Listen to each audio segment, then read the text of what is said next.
Well, April is IBS Awareness Month, with more than 5 million Canadians living with irritable bowel syndrome, one of the highest rates in the world. Chances are someone you know is affected. Luckily for us, alternative medicine expert and Cityline regular Bryce Wylde is way ahead of us.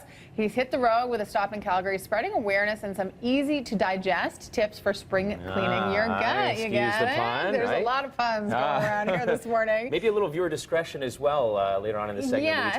We're talking poop, really. Well, the general theme of the matter is, and guts are not often talked about, even with your family doctor, and really the urge is to get Canadians at large talking a little bit more about what goes on there. And really the theme is, do you have the guts to be healthy? Right. Because to be healthy and to spring clean the guts, you know what, it's not about reaching over the counter at your local health food store and buying the latest elixir for detox. You'll be happy to learn we all detox and cleanse every second of every day. Our livers do a good job for that. But our guts are left behind. We're eating too many refined foods, sugars that ferment, and maybe a little bit too much alcohol consumption. We're stressed out. Whenever this is affected, this is affected. So for those 5 million, as you just mentioned, Canadians, that's a huge number. That's 1 in 7 here. In fact, 20 million, sounds like an epidemic, it's not. Canadians suffer from some form of digestive issue. Constipation, diarrhea.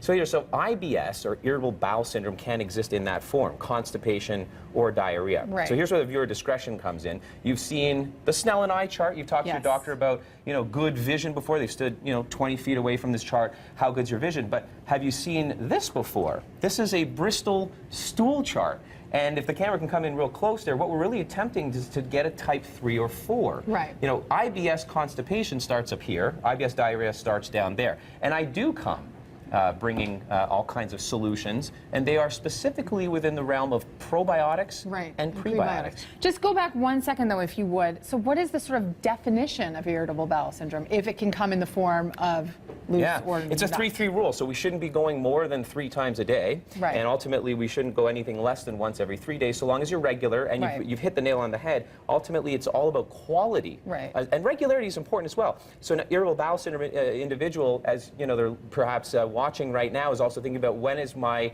toilet stop going to occur, or my drive to work, am I going to have to stop over? Irritable bowel syndrome type diarrhea. If they've got constipation, they're thinking, geez, I haven't gone in days, and I'm feeling bloated and distended and upset, because as I mentioned, when this is upset, this is upset. Absolutely. Okay, so let's take, you want to start with pre, or you want to start with pro? Well, it's important to understand, a lot of folks haven't heard pre. We'll save pre for a minute. Let's start with pro over here. So we've heard of foods, and maybe you've tried the kombucha. Absolutely. Yeah, kefir, fermented foods, even pickles to some degree have these probiotic quality to them, and miso. However, and eat more of these, that's great for a diet to maintain. Once you've taken antibiotics, you've killed the infection you might have, but you've also killed off all the good bacteria in your gut. So eating these foods won't be a therapeutic solution for you. Certainly if you have IBS, it won't be. If you have IBS, or you've taken antibiotics, 2-week course, or maybe even frequent course, if you've got IBS, Tuzen. This is clinically studied. Here's the underscoring point. This is so important to remember, so everyone pay attention. You have to get strain-specific and dose when it comes to probiotics. Those have been clinically studied. Not just any old. We're spending $2.5 billion annually in North America on these things, and half of that spent on frivolous strains that don't work. So this works for IBS, label claim for irritable bowel syndrome, Tuzen.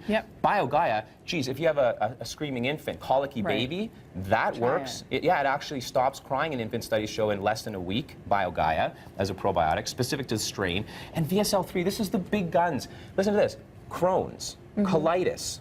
No, this is not just irritable bowel syndrome as well, but inflammatory. These are major diseases. Is effective for those conditions. Okay, so really, but know what you're getting. Talk to your doctor, ask for it. The point is, ask for it by name, because if you don't, you're getting stuff that's probably not going to be so effective. And here's how we feed these guys, and this is important. They're live microorganisms. We need food, they do too. So to keep them surviving, we need prebiotics. So you can get prebiotics in your diet. This is the food, onions, garlic, leeks, asparagus, of course, the smelly pea vegetable, and bananas, right? So all that has, but if you want therapeutic dose of a prebiotic, this is called sun fiber. Okay, it's partially hydrolyzed guar bean, and ultimately this is just a fiber that you can put a scoop of. It's over the counter in your health food store or GNC. Put a scoop of that into water, and this is just something that just disappears. It's a soluble fiber. So we're talking fiber. We're not talking the stuff like corn you see come out. You're talking the stuff that dissolves and acts as food for the probiotic.